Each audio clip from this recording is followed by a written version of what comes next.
folks, Daily Landsblog for the 3rd of June, 2019. I was going to say he was doing his thing, but now he got a little bit distracted. Hey, it's Wrigley Landsberg, our first ever outdoor front yard Daily Landsblog, and he knows that I've got some stuff in my pocket. So, you know, there's a guy running for, he's on the Democratic, he wants to be on the Democratic ticket, so he's running with 22 or 23 others to get the nomination. His name is Seth Moulton. He's a veteran of the Iraq War, and this morning I saw him on CNN talking to Jake Tapper and talking about something he'd never spoken about before, and that is his struggle with PTSD, how when he came back, he struggled on a daily basis. You know, the thoughts were haunting him to the point where he couldn't really live a normal life. That's not the point of this, because that's an incredibly common story. The point of this is that today he spoke about it for the first time. And Jake Tapper said to him, are you worried that people won't vote for you because you've come out and you're talking about a mental illness that you're suffering from? And he said, absolutely. You know, I've thought about that. I hesitated. That's why I haven't mentioned it ever before. And I thought, wow, what kind of statement is that? That is so hard to believe. And I started to think about what that means. So here's a guy who spoke about the thing that haunted him the most. And Case, will you put the link up for this? Yeah.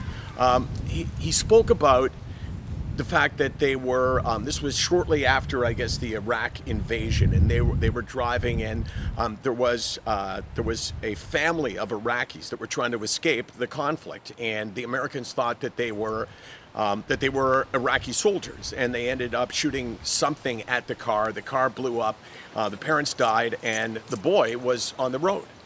And he said, you know, with everything inside me, I wanted to stop, but I couldn't, because we would have been vulnerable at that point, and everyone behind us, because we were the lead vehicle, would have been stopped as well. He said, but I've been haunted by that. And you're hearing him tell the story. It's so emotional. And I thought to myself, why couldn't he tell that story? What would possibly be negative about a guy saying, hey, you know, I had this terrible experience where I'm haunted about the fact that I didn't stop for this young man, and people would see that as a negative. I don't know if the stigma is still there or the perception of the stigma is still there. Think about what I'm saying.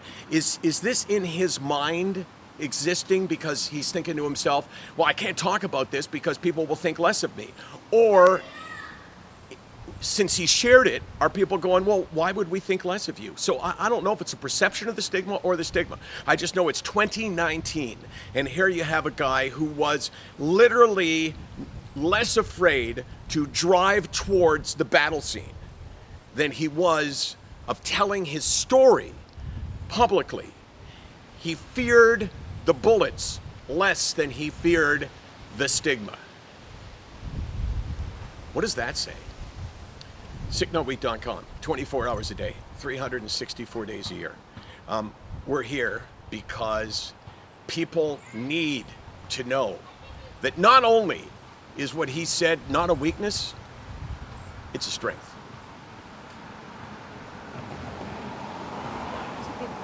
He's a good boy. You good boy? Riggs, yeah, look at the camera. Look at Case. Look at Case. Big finish. Big finish. There you